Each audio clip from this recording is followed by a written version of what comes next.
Sorry about that. I had a little snack and I thought my face was clean, but it wasn't. Okay. Okay. So I was watching before that. I was watching two episodes of Retro Bold, and they came from I think season 23 because they were the date was January in 2010.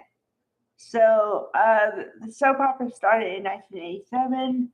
So then I did the math, and there you go. Okay, now the thing that was interesting to me is that Sarah Joy Brown, who is most famous in my mind for playing the first um, Carly Spencer or Carly Corinthos, because she got married to Sonny. Okay, so she was the first Carly. So when I saw her, I know her face and her voice and stuff. So I was like, oh, Sarah Joy Brown. I didn't know she was on there. Oh, okay. Okay. So then I did some detective work, and she was on there for a short stint as Aggie Jones.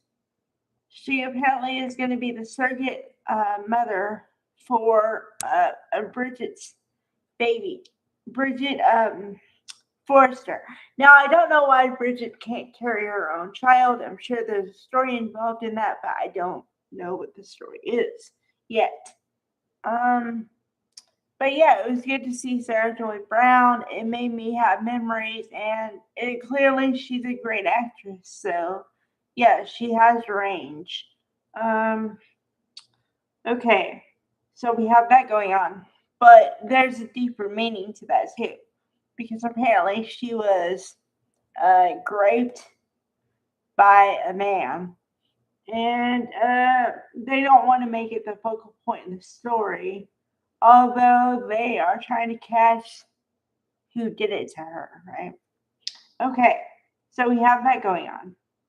And then something was happening with Forrester people about they were trying to take back their company, and they were using Bill and Katie was the Logan sisters were trying to get at Bill or whatever, and Katie was collateral damage. And again, she was pissed off at her sisters for being involved and lying to her. And so they dealt with a trust issue yet again. And I'm like, oh, so this has been going on the whole time. I mean, not the whole time, but there have been times when they don't really get along and stuff. And I know that most people would say, well, that's sisters, that's family. Okay, no, yes and no. Okay, there are going to be times when you don't get along with your siblings or your family. I get that. But these are deep cuts to people. I mean, whoa. So, yeah. Okay. And then, let's see. Something with Steffi. Apparently, okay. They're going to try to, as much as I can remember, they're going to use Steffi as a pawn against Bill to get him in a relationship with her, so then they can blindside him and take back their company or whatever. And but she is all willing to flirt and whatever with a married man, and knowing he's married to Katie Logan. And boy, so I would say, although I'm not quite sure, but I would say this is the start of when Steffi started to go bad.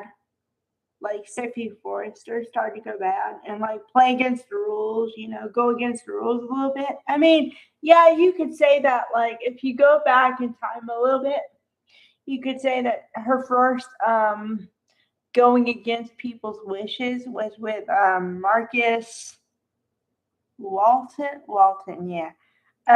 Because her father didn't want her with him because he thought that he was too low on the totem pole of life.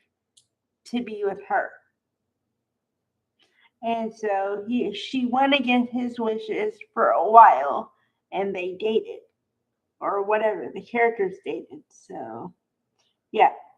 So I wouldn't put it past Steffi to do it again to bolster her own family's wants in the company, in the corporate world. So yeah. Um, but here's the thing. Here's the kicker, as my dad would say. Um, Steffi is all playing, you know, well, we understand each other and we fight for what we want and yada yada yada, and really putting the moves on Bill. I mean, clearly, like flirting hard. And she thinks that she's so sly and stuff. And then the last scene, Katie sees through the door, because remember, okay, now this is kind of a running joke for Bold and the Beautiful, but there's always an open door.